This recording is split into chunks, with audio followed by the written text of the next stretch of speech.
Bonjour les amis voyageurs, je suis vraiment content de vous retrouver aujourd'hui pour cette nouvelle vidéo. Dans cette vidéo, je vais te parler de ce que j'ai préféré faire au Japon et de ce que j'ai moins aimé faire. Parce que je t'avoue qu'il y a une chose en particulier qui m'a tapé sur le système.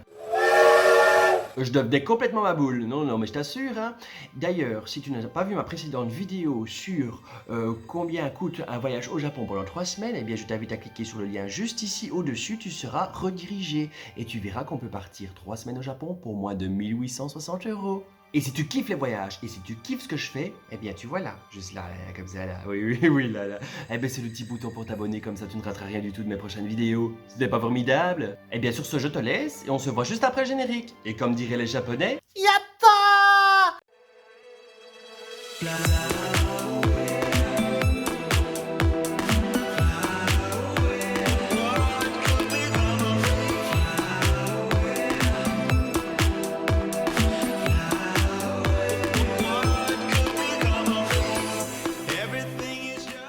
Je vais commencer par la nourriture parce que sincèrement, quand je suis revenu, c'est la chose qui m'a vraiment manqué le plus. Oui, vraiment. D'ailleurs, pour te dire, quand je remangeais mes plats favoris ici en Belgique, j'avais l'impression de mal manger parce qu'au Japon, on mange vraiment sainement. J'ai mangé énormément et j'ai perdu 2 kilos. Que demander de plus? Alors il y a beaucoup de spécialités japonaises que j'ai appréciées, dont l'okonomiyaki. Okonomiyaki, donc c'est une espèce d'omelette avec des légumes, de la viande, un peu de sauce. En fait, c'est toi qui choisis ce que tu mets dedans. Il y a un choix infini et c'est vraiment délicieux. Les gyoza, ça c'est vraiment une tuerie, c'est des raviolis japonais, ça on est tombé par hasard dessus, ça n'avait pas l'air très bon comme ça. Au premier abord, j'avais l'impression d'être tombé dans un restaurant plus ou moins un peu comme le McDo mais à la japonaise. Eh bien c'était une tuerie, donc les gyoza, si tu vas au Japon, les gyoza c'est trop bon. Les ramen, ça je suppose que vous connaissez. Les Japonais ils sont aussi super forts en pâtisserie, ça je l'aurais jamais cru.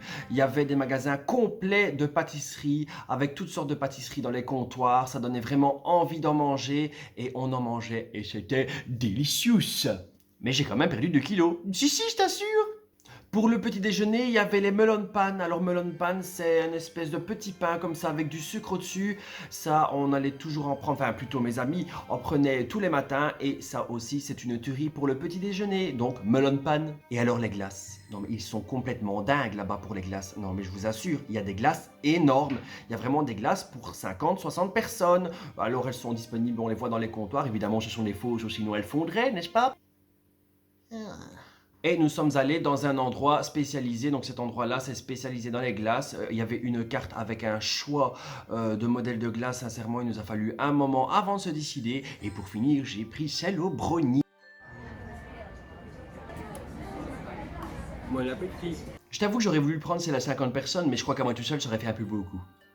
Ça, ce n'est uniquement quelques exemples sur tout ce qu'on a pu goûter de délicieux au Japon. Et en plus de ça, comme je t'ai expliqué dans l'autre vidéo, la nourriture est vraiment pas chère. Donc le Japon, la nourriture, j'ai surkiffé. Alors ici, je te mets encore quelques exemples de plats. Regarde-moi ça, comme ça a l'air bon. Ah, rien que pour ça, je te dis, j'ai vraiment envie d'y retourner. Ah, et ça, les okonomiyaki toujours. Et la grillade. Alors, ce que j'aimais aussi au Japon, ce sont les temples. Pourtant, je les avais vus en photo avant et c'est pas que je les trouvais pas beaux, mais c'est pas que ça m'intéressait plus que ça. Et puis, une fois que je suis arrivé sur place avec tous les différents temples que j'ai vus, eh bien, sincèrement, ce sont des choses à voir aussi. C'est impressionnant. L'ambiance qu'il y a à l'intérieur, c'est vraiment agréable, zen.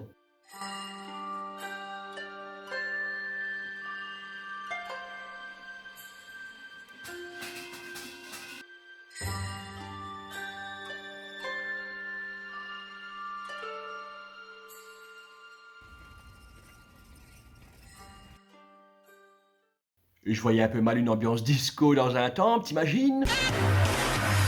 Chorando se foi, dia só me fez chorar. Chorando. 2 minutes. Voilà. Non, dans les temples, il y a vraiment une ambiance zen avec ces bouddhas qui parfois dépassent les 15 mètres de haut. C'était super impressionnant. Donc les temples, c'est vraiment une des choses que j'ai adoré au Japon. Bien sûr, dans certains temples, c'est pas que tu es au calme parce qu'il y a quand même les touristes qui veulent aller voir ces temples. Mais c'est quand même une chouette ambiance et c'est vraiment quelque chose à voir au Japon. Alors les gens, j'ai vraiment mis les gens parce que c'est une chose que j'ai été impressionné au Japon. Ils sont vraiment incroyables. En premier lieu, avec leur organisation. J'ai jamais vu une organisation pareille, que ce soit dans les métros, dans les aéroports, dans les magasins, dans les restaurants, à l'extérieur, quand il y a des travaux, tout. Franchement, c'est pas comme par ici, lorsqu'on est revenu, on a atterri à l'aéroport, forcément, eh bien là c'était déjà le bordel et pourtant il y a 10 fois moins de gens. Non, non, non, non. Pour l'organisation, ils sont top. Dans les métros, eh bien vous avez ces lignes qui sont dessinées par terre pour dire où va s'arrêter la porte exactement du métro et ils arrivent évidemment précisément à l'heure, à la minute près. Je sais pas comme chez nous, hein, n'est-ce pas, où le train on ne sait jamais s'il va venir ou pas. Ensuite, quand le métro arrive, eh bien, les portes s'ouvrent, les gens se divisent en deux, laissent passer les gens qui sortent du métro, et ensuite, quand tout le monde est sorti, seulement là, on rentre. Mais nous, intelligents comme nous sommes, qu'est-ce qu'on fait? Le premier qui a rentré a gagné, les gars, on y va tous, vas-y, bourrez, tapez dans tout le monde, on y va. C'est une chose qui me tape sur le système. Eh bien, ça, là-bas, il n'y a pas. Quand tout le monde est sorti, eh bien, tout le monde rentre et s'assied. Il y a des sièges pour les vieilles personnes, on leur laisse la place, et les sièges pour les personnes normales. Oui, parce que les vieux ne sont pas normaux. Alors, ce que j'aimais aussi, c'est qu'ils sont propres. Ils ne sentent pas ni mauvais, ni la cocotte, comme moi là tout de suite maintenant. Non, ils sont vraiment très propres, très bien habillés. Et ça, je peux vous le confirmer, parce que le nombre de fois où j'étais collé à un japonais, parce qu'il n'y avait pas beaucoup de place, je vous assure que j'aurais pu sentir les odeurs, eh bien, je n'ai rien senti. Ils sont classe, propres, incroyables. Le respect aussi, ça j'étais bluffé. Par exemple, comme je vous disais tout à l'heure avec le métro, les plages, les places pour vieux, ben, je plaisante. Les places pour les vieilles personnes, eh bien, on les laisse libres ou alors on s'assied dès qu'il y a une vieille personne qui rentre, eh bien, on se lève et les vieilles personnes s'asseyent. C'est pas comme chez nous, où les vieilles personnes sont debout et c'est les jeunes qui sont assis. Et même parfois, si la vieille personne demande pour s'asseoir, elles sont limite insultées. Ouais, vas-y, lève-toi, c'est moi qui dois m'asseoir ici. Attends, moi je suis encore jeune, toi t'es vieille, tu vas bientôt y passer, donc on s'en fout. Où vivons-nous? J'adore mon pays. Aussi dans le train, le contrôleur, lorsqu'il rentre dans le wagon, il salue. Avant de ressortir dans le wagon, il salue. Même chose dans les magasins. Avant d'aller au stock, j'ai vu la vendeuse saluer. Personne ne la regarde. Tout le monde s'en fout. Mais elle salue quand même. Alors moi, je voudrais bien voir quand quelqu'un vient m'interpeller lorsque je vais au stock ou en cuisine pour manger, qui me dit «Excusez-moi». Mais je lui réponds clairement «Écoutez, non, là tout de suite, je suis désolé, mais là je vais bientôt en pause, donc à tout à l'heure». Bon, c'est pas bien d'accord, mais on a tous ses qualités et ses défauts, hein. Tout ça pour dire qu'ils sont vraiment respectueux, c'est une des choses que j'ai adoré chez eux, parmi tant d'autres comme je viens de vous dire. Et aussi, une des dernières choses que j'ai adoré chez eux, c'est leur côté décalé. Ils sont complètement dingos et ça franchement j'ai vraiment aimé. Ils transforment tout en mignon, ça c'est génial. Les biscuits, les pâtisseries, les jouets, même les indications dans l'ascenseur par exemple. Vous avez une indication qui dit attention, ne mettez pas votre doigt. Bien, vous avez un petit bonhomme qui passe son doigt comme ça et qui pleure. Oh, c'est adorable.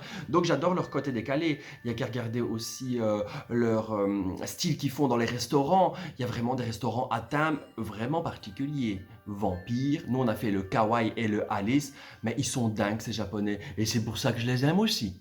Alors maintenant, je vais vous parler de la chose que j'ai quand même un peu moins aimé au Japon et qui m'a un tout petit peu énervé.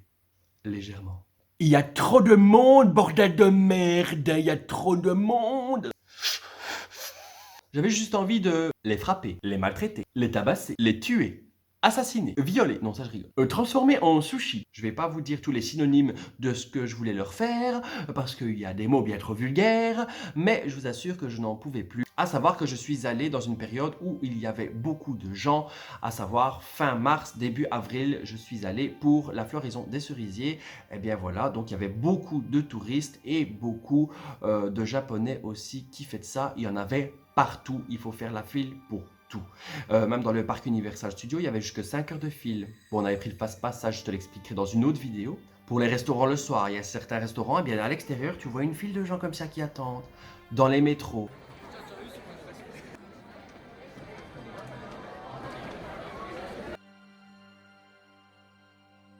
Il y avait des gens partout.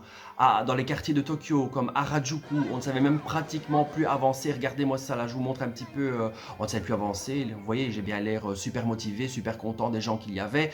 Donc ça, clairement, c'est l'une des choses que j'ai le moins aimé au Japon. Maintenant, ça m'a quand même dérangé moins que ce que j'aurais cru, parce que quand vous êtes dans le métro et qu'on est tous serrés comme ça l'un contre l'autre, j'avais vraiment peur que ça ne me plaise absolument pas. Bien sûr, c'était pas super agréable, mais ça allait parce que vu qu'ils sont très respectueux, eh bien, ça passait tout cuit. Oui, tout cuit. C'est une expression, hein, je crois que c'est de moi ou de quelqu'un, mais tout cuit. Donc voilà, maintenant je vais répondre à la question si tu dois aller au Japon ou pas. Oui, c'est un pays à faire, c'est un pays magnifique qui a beaucoup à nous apprendre, de par sa culture.